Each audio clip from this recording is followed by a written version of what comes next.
안녕하세요. 야에로 아트입니다.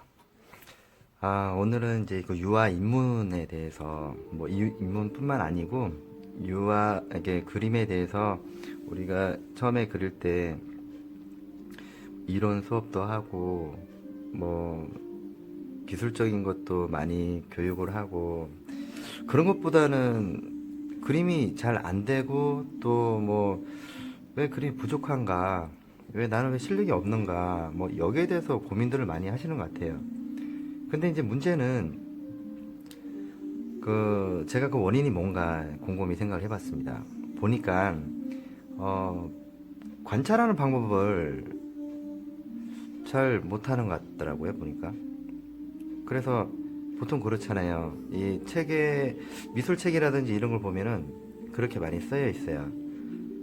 사물을 이해하라. 그렇죠. 사물을 이해를 하겠는데, 어떻게 이해를 해야 되냐. 뭐 여기서 고민들 많이 하더라고요. 그래서 여기 이제 오늘 준비한 거는, 여러 가지 사물 중에 우리가, 관찰하는 방법에 대해서 좀 설명을 좀 해볼까 합니다. 자, 우선은 여기 포도가 있고요. 씻어 있는 포도가 있고, 씻지 않은 포도가 있고, 그리고 고구마. 깨끗이 씻었는 게 있고, 그 다음에 이제 여기 지금 흙이 묻은 고구마가 있단 말이에요. 그래서 어떤 고구마다라고 이렇게 얘기를 하면 씻은 고구마를 얘기를 하는 건지, 뭐 금방 캤는 고구마를 얘기를 하는 건지, 아니면은 뭐 약간 건조를 시켜가지고 했는 고구마인지. 우리가 일반적으로 고구마라고 이렇게 뇌에서 딱 기억을 한다는 거는 요거 씻었는 고구마를 생각하거든요. 이게 씻었는 고구마, 다 식혀져 있는 깨끗한 걸 생각한단 말이에요. 그렇지 않습니다. 보면, 자, 확연히 다르죠. 색깔 자체가 달라요. 그리고 약간 물이 묻었다라고 하면, 이렇게 지금 흔적이 있죠. 그렇죠? 자, 여기서 우리가, 그런 고구마를, 자, 이런 생각이 나네요. 우리에게 여기 지금 감자가 없는데, 원래 보통 좀 못생겼다라고 하는 사람들한테 하는 말이, 야, 너 감자같이 생겼네. 이렇게 하면 굉장히 기분 나빠하는데, 야, 너 고구마같이 생겼다. 그러면은 굉장히 긍정적으로 받아들이더라고요. 고구마가 더 못생겼는데? 참. 웃기죠. 고구마가 참 못생겼는데. 자, 근데, 그래, 고구마가 더 맛있어서 그런가? 그건 잘 모르겠습니다. 근데, 요게 이제 이게 적색인데, 이 고구마도 이게 딱 씻었는 거 보면 말라 있는 부분과 또 젖어 있는 게 또 색깔이 또 다르단 말이에요. 껍질 까져 있는 거라든지 이렇게 보시면 색깔이 참 보랏빛도 나기도 하고 여러 가지 색깔이 나죠. 자, 보면 우리가 이해라고 한다는 것은 정확하게 정의를 내리셔야 돼요. 이게 깔끔하게 닦여져 있는 고구마의 색깔에 대해서, 그리고 벗겨졌을 때의 그 차이를 분명히 봐야 된다는 거죠. 자, 그러면 여기서 이거 보세요. 흙이 묻었잖아요. 그쵸? 흙이 묻었는데 결국에는 얘가 밑에 색깔에서 올라온다는 거죠. 자, 그러면 이 흙이 묻었는 그림을 어떻게 그리냐라고 하면 이 투시를 생각해야 되는 거예요. 우선 정보를 이걸 먼저 보고 그 위에, 얘가 흙이 묻으면 이렇다라는 걸 갖다가 정보 교환이 돼야 된다는 거예요. 그러면 우리가 고구마다 그러면은 내가 고구마를 그려야겠다라고 하면은 그냥 사진 속에서는 그게 잘 보이지가 않아요. 그래서 고구마를 딱 보고, 이 적색에서 얘가 묻었을 때, 그리고 약간 물이 묻었을 때는 적색이 밑에 보인다. 이 논리적으로 봤을 때 얘를 먼저 색깔을 칠하고 그 위에 흙이 묻었는 거를 칠해야지 더 못생겨졌죠. 그렇죠? 더 못생기게 그리진. 아무튼 요걸 먼저 알고 그 위에 흙에 대해서 이거를 먼저 그리고, 젖어 있는 그 흙이죠. 흙에 대한 색깔을 먼저 그리고 그 다음에 얘를 그린다. 그 위에 색깔을, 단위가 그렇단 말이에요. 그죠? 그래서 그렇게 알고 그리시면 되고. 자, 보면 빛을 딱 보면요, 이 흠집 있죠. 흠집 있는 부분들. 자, 양감에 따라서 이 흠집은 방향성에 따라서 그림자가 형성이 돼요. 그렇죠? 그러면은 이 부분도 빛에 어떤 영향을 미치느냐에 따라서 요 하이라이트 정의를 확실히 내려줘야 된다는 거예요. 이런 거 보세요, 이거. 그죠? 자, 포도. 자, 포도 같은 경우에는, 자, 보세요. 포도가 이렇게 한 알이 있어요. 근데 이 포도 같은 경우에는 이 분이 되어 있는 부분인데 얘를 이렇게 닦아버리면은 이런 느낌 들죠? 반들반들하고 좀 이쁘기도 하고, 그렇죠? 그래서 포도를 똑같이 그리는 것보다 포도의 성질에 대해서 이해를 해야 되고 표면에 대한 질감에 대해서 생각을 하셔야 된다는 거예요. 그러면 이런 부분들은 빛이 분산되기 때문에 얘를 흡수를 하는 거고 얘는 빛을 대받아치기 때문에 요 바깥쪽에 있는 사물들이 보이거든요. 그래 요런 걸로 해서 아, 포도가 물이 묻었네 안 묻었네라고 할 수가 있는 거예요. 자 그럼 뭘 먼저 그려야 되냐면 얘를 먼저 그리는 게 아니고 얘를 먼저 그리고 깨끗한 포도를 먼저 그리고 그 위에 스크블링 기법으로 마른 붓으로 해서 이렇게 기름 하나도 안 묻히고 해서 이렇게 그 우리 화장하듯이, 그쵸? 그렇게 해야지 요걸 할 수 있는 거예요. 그래서 이걸 동시에 같이 그리는 거는 어려워요. 왜냐하면 젖어 있는 상태에서 그린다기는 좀 그렇고 이 방법이 있단 말이에요. 그렇죠? 그래서 이 고구마를 그린 다음에 이 고구마에 대해 흙 묻었는 걸 먼저 그리는 게 아니고 만약 정물을 말씀드리는 거예요. 오해하지 마세요. 이거를 먼저 그리고 그 다음에 그 위에 흙을 묻힌다라고 생각을 하고 그려야 된다는 거예요. 아시겠죠? 자, 그러면 자 달걀도 자 이 냉장고에 들어가 있어서 좀 뺀 건데 자, 이 물이 묻어 있는 부분들. 그래서 원래 얘가 갖고 있는 색깔을 먼저 찾아야 된다는 거예요. 그걸 알고 나서 그림을 그리시면 그 색깔 선택을 해야 될 거 아니에요. 믹스하는 선택을 해야 되니까 그런 부분들도 잘 생각을 하시면 되고요. 자, 만약에 이제 이 포도가 요게 담겼다라고 하면 이런 그림들 많이 보셨잖아요. 그렇죠? 자, 그러면은 얘를 그릴 때 이 비닐을 먼저 그리는 게 아니에요. 동시에 같이 그리는 게 아니고 비닐을 벗겨냅니다. 우선 비닐을 벗겨내고 얘를 먼저 그린 다음에 그 다음에 그 위에 비닐이라는 느낌으로 그려 나가는 거예요. 근데 이거 보면 보통 아 이걸 어떻게 그리지라고 말씀들을 많이 하시는데 그렇지 않습니까? 얘가 포도가 먼저 그린 다음에 얘를 그려야지 얘를 동시에 같이 그리면 이상하게 된단 말이에요. 그런 부분들 잘 생각을 하시고 이 질감에 대해서 생각을 한번 해보세요. 그렇죠? 그래서 우리가 관찰하는 방법 중에서 얼마만큼 디테일하게 생각을 하고 있는지, 그래서 보통 뭐 야외 스케치 많이 나가봐라, 그리고 나무를 실질적으로 봐라, 이렇게 사진을 보는 것보다는 사진의 의존은 물론 편하니까 편리주의로 많이 쓰죠. 근데 사진 같은 경우에는 이 기계적인 부분에서 이 빛에 의해서 우리가 어두운 영역에 있는지 밝은 영역에 있는지 따라서 얘가 확실히 단정져 버려요. 솔직히 말해서 우리가 숲을 딱 찍는데 굉장히 맑은 날에 사진을 딱 찍는단 말이에요. 그러면은 사진을 딱 찾았어. 근데 솔직히 사진 찍기 전에 딱 보면은 빛이 밝고 그늘된 부분도 다 보인단 말이에요, 속에. 근데 사진을 딱 찍으면 얘가 까맣게 나와. 그런 경험 많이 해보셨죠? 그거는 내가 빛의 영역에서 사진을 찍었는지 내가 그늘 속에서 사진을 찍었는지를 보시면 돼요. 내가 그늘 속에서 사진을 찍으면 그림자가 굉장히 맑게 나와요. 그늘이 굉장히 맑게 나오는데 반대로 바깥쪽에 양지 쪽은 굉장히 하얗게 나온단 말이에요. 반대로 양지 쪽에 있는 거는 어느 정도 밝은 부분에서 우리가 적응이 되기 때문에 다 보이지만은 어두운 영역은 완전히 까매요. 이건 뭐냐면 우리가 터널을 가다가 맑은 날 터널을 갔을 때 까맣게 보이는데 들어가면 또 눈에도 적응이 돼가지고 그 안에 보면은 또 다 보이죠. 그런 원리라고 보시면 돼요. 자, 그러면 어떻게 해야 돼요? 라고 하면 이렇게 생각하셔야 되는 거예요. 그늘에 있는 색감을 중심으로 해서 그림을 그리셔야 돼요. 그래서 빛을 받는 부분부터 먼저 그리는 게 아니고 그늘 속에 있는 그 그림자와 그늘의 맑은 색깔을 먼저 그리고 그 다음 빛은 날려도 상관이 없어요. 그게 더 보기 좋아. 더 맑단 말이에요. 그래서 우리가 그림이 맑은 그림이니 뭐 탁한 그림이니 이렇게 얘기하는 거를 많이 들었을 거예요. 도대체 탁한 그림이니 맑은 그림 이게 무슨 말이야? 그거는 그림자 속에 있는 그늘을 얼마만큼 잘 그렸는가가 중요한 거죠. 자, 이렇게 생각하면 돼요. 우리가 그 실내에서 보면은 솔직히 밖에 나가면 이건 그늘이에요. 실내에서 사진 찍으면 다 나오죠. 그게 바로 그늘 속에 있는 얼굴이고 이 얼굴을 이제 빛을 받는 쪽을 굉장히 화이트하게 밝게 해주면 그게 굉장히 맑은 이 그림을 연출할 수가 있게 되는 거죠. 여기 보면 이 인공적인 잎이 있고 요게 자연적으로 나오는 거예요. 정말 잘 만들었긴 해요. 근데 이 패턴이라는 게 있잖아요. 이게 이런 부분들은 굉장히 정해져 있어요. 근데 이거는 규칙적으로 되어 있어도 확실하게 무게감이 느껴지죠. 그렇죠? 그리고 닦여져 있고 닦여지지 않는 거. 요 뒤에도 보세요. 그렇죠? 어떻게 되어 있는가?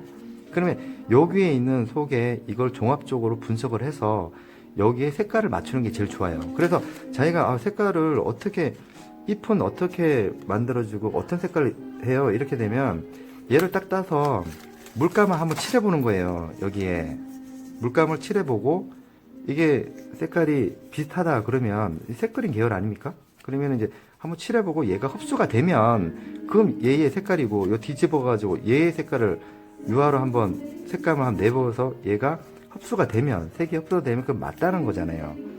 그래서 저는 그렇게 공부를 했습니다. 그리고 요거는 자 완전히 말라져 있죠. 그렇죠? 그래서 자 이렇게 한번 이 원형을 먼저 보고 얘가 말랐을 때에 어떻게 건조가 되어서 얘가 이렇게 됐는가 이 원리에 대해서 이해를 해야 된다는 거예요. 암시적인 거예요. 그래서 이미지 트레이닝이 굉장히 중요하고 머릿속에서 어떻게 분석이 되는 건지 그러면은 사실 이렇게 그렸을 때의 붓터치와 이걸 표현했을 때의 붓터치는 다릅니다. 여러분. 그래서 저걸 어떻게 보면 붓 하나로 해서 마른 잎이 되고 붓 하나로 해서 이런 붓이 있는 거는 기교적인 부분인데 그게 기술적인 거예요. 그래서 얘를 살짝 잡아 돌리면은 붓이 예를 들어서 붓이 이렇게 있으면 여기서 이렇게 돌리면은 얘 모양이 넓어서 쪼그려들죠. 그죠? 근데 얘를 이렇게 해서 위로 올리면은 마른 잎이 만들어지는 거예요. 아주 간단한 원리입니다. 그런 부분들은 뭐 대단한 기술이다 그거 아닙니다. 여러분. 자, 보면 자, 이 유리하고 여기 보면 두 가지의 그 투명한 물체가 있습니다. 하나는 플라스틱이고 하나는 유리병이에요. 자, 유리병의 관찰을 잘 보면 자, 유리병 같은 경우에는 이 자체가 조금 두꺼워요. 얘에 비해서 두껍기 때문에 선이 굉장히 굵어요. 그리고 모아지는 이 볼록 렌즈처럼 보이는 이 굴절도 굉장히 강하죠. 근데 얘들은 얇기 때문에 빛이 투과가 되고 또 투과가 돼서 막 조잡하게 빛이 많이 이루어진다는 걸 알 수가 있는 거예요. 그래서 이 유리병을 그릴 때는 빛이 크게 퉁퉁 크게 이렇게 내리더라도 얘는 조잡하게 그래서 이 병을 그릴 때 잘 보시면은 큼직큼직하게 탁 잡아주면서 잡는 거지 이거를 이게 유리병이라 더 나타내기 위해서 빛을 막 집어넣게 되면 플라스틱 병처럼 될 수가 있어요. 그래서 그런 부분들을 조심해서 쓰셔야 된다라는 거를 오늘 말씀을 드리고 싶은 거고요. 자, 이 고추를 보세요. 이 고추를 보면은 자, 굉장히 이쁘죠. 그쵸? 자, 고추하고 자, 요게 점점 바뀐다는 거죠. 자, 이 색상에 대해서 잘 보시면은 완전히 다르다는 걸 알 수 있는 거예요. 그래서 이 색깔에 대해서 버밀리온이라든지 뭐 옐로우 딥도 있고 또 퍼머넌트 그린도 있고 그 다음에 색그린도 있고 뭐 오크도 있고 여러 가지가 색깔들이 있죠. 그쵸? 이런 부분들은 우리가 얘를 딱 놓고 이걸 색깔을 분석을 해보는 거예요. 공부할 때 그렇습니다. 여기는 어떤 색깔이 있지? 이런 걸 한번 생각을 해보면서 관찰하는 만큼 우리가 그런 게 있잖아요. 아는 만큼 보인다란 말이 있잖아요. 아는 만큼 보인다란 말. 이런 거예요. 그림도 마찬가지로 아는 만큼 관찰 능력만큼 정보가 어느 정도 흡수할 때까지 얘를 확실하게 관찰을 해야 된다는 거죠. 그래야지만이 표현력이 많이 좋아질 수가 있어요. 이걸 단순하게 보면은 그림도 단순하게 나옵니다. 왜 사람들은 그림이 단순하게 나올까요? 그거는 사물을 그냥 단순하게 봤기 때문에 그런 거예요. 이 작가들이라든지 이런 사람들은 보면은 굉장히 세밀하게 여기는 울퉁불퉁하죠. 그쵸? 이렇게 보면은 빛에 따라서 울퉁불퉁하단 말이에요. 이런 걸 다 잡아내야 된다는 거죠. 색 변화에 대해서 이해를 해야 되는 거예요. 색 변화. 그리고 이 고추에 대해서 확실하게 인지를 해야 되고 이해를 해야 되고 판단을 해야 되고 분석을 해야 됩니다.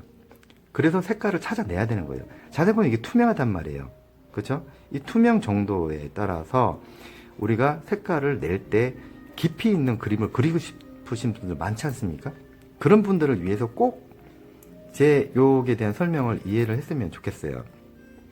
그리고 우리가 그림을 그릴 때 상대적으로 영향에 대해서 공간에 대한 색감이라는 게 있어요. 공간에 대한 공기의 색깔이 있어요.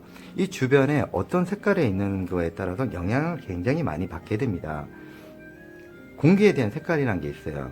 그래서 우리가 만약에 노란 색깔이 있다든지 어떤 만약에 이게 이제 걸레란 말이에요. 이 걸레에서 자 얘를 위에다가 올려 봅니다. 그러면은 노란색에 대한 부분들의 영향을 받게 돼요.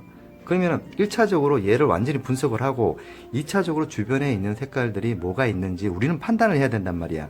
그러면은 자 원래에 대한 개체를 연구를 하고 그 다음에 이 유리를 만약 그린다고 칩시다.